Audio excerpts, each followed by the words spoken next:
Hello everyone, my name is Jeff McKinney and I'm currently a graduate student with American Military University. Today I will be conducting a short news story on the Federation International Football Association FIFA scandal. For many people around the world, soccer is the most popular sport on the planet, and for decades it has made connections with people who would otherwise have no interest in football.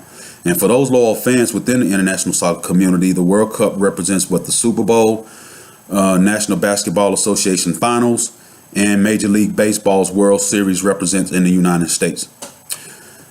The single sport global event historically attracts passionate fans who in many cases have a religious-like following for soccer. The World Cup generates billions of dollars through corporate sponsorship, broadcasting rights, and merchandise.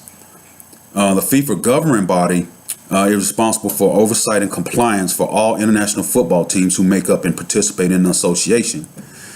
On May 27, 2015, the United States Attorney General Loretta Lynch announced an investigation that had uncovered decades of bribery exceeding $150 million. The briberies took place due to self-interest behavior, unchecked authority, and rationalization of several top executives within FEMA. And they were indicted for widespread corruption by the United States Department of Justice. The primary focus of the federal case was on alleged wire fraud, money laundering, and racketeering in North and South America. The sports bribery scandal rocked the international soccer community when it made headlines after a raid was conducted on a hotel in Zurich, Switzerland, and several FIFA executives were arrested. During May 2015, the U.S. also indicted 14 current and former FIFA officials and associates in connection to the international scandal. And the indictments continued as the U.S. charged 16 other FIFA officials in connection with the scandal in December 2015. The indictments dated back to 1991 and alleges the FIFA officials received bribes from marketing firms in exchange for exclusive television contracts that exceeded more than $150 million, as I stated previous.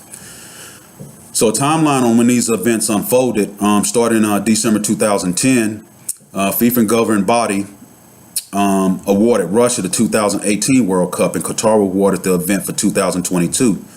In June 2011, the former FIFA Executive Committee member Mohammed Haman is found guilty of bribery and was banned from football activities and imposed a lifetime ban by FIFA Ethics Committee. In July 2012, FIFA Ethics Committee appoints the former U.S. Attorney of the Southern District of New York, Michael Garcia, to lead an investigation into corruption allegations. In November 2014, FIFA Ethics Committee Chairman Hans Eckert publishes a summary of Garcia's report. Also in November 2012, Russia and Qatar hosting bids are confirmed even after wrongdoing associated with the bidding process is discovered. On May 27, 2015, federal racketeering charges are unveiled against 14 governing bodies officials, including 9 current and former official FIFA executives. The charges included buying and selling votes to host the 2010 World Cup in South Africa and soliciting kickbacks from sport marketers.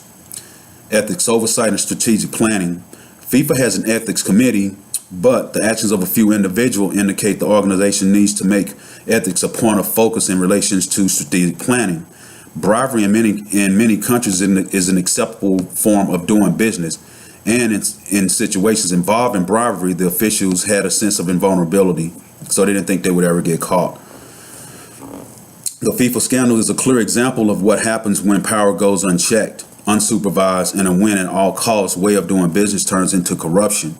The FIFA Ethics Committee clearly focused less on morality and failed to take appropriate actions to prevent these scandals. Some scholars suggest the hosting decisions were not based on merit, and greed was a major factor in the selection process. In the end, the scandal severely damaged the reputation of the most popular sport in the world while lining the pockets of a few greedy individuals. In conclusion, for many organizations, leadership and ethics are a part of the culture, and leaders are held accountable for their actions. However, when organizations lack a system of checks and balances, power can become an ethical issue, which was the case in the FEMA incident. Some leadership scholars believe that leaders should be certified as strategic planners.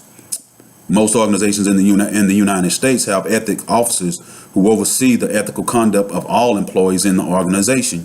Furthermore, ethics officers are responsible for ensuring the organization is in compliance with the U.S. federal sentencing guidelines that has strict sentencing parameters that judges can use to hand down fines and penalties in cases involving corporate scandal. The primary function of the FEMA Independent Ethics Committee is to investigate possible infringements of the FIFA Code of Ethics. The committee has been divided into two separate chambers since 2012, but due to bribery and corruption being more of an acceptable in some countries than others, the Ethics Committee must develop strategic planning strategies that will hold all FEMA officials accountable moving forward. Thank you for your time today, and I hope to see you again soon.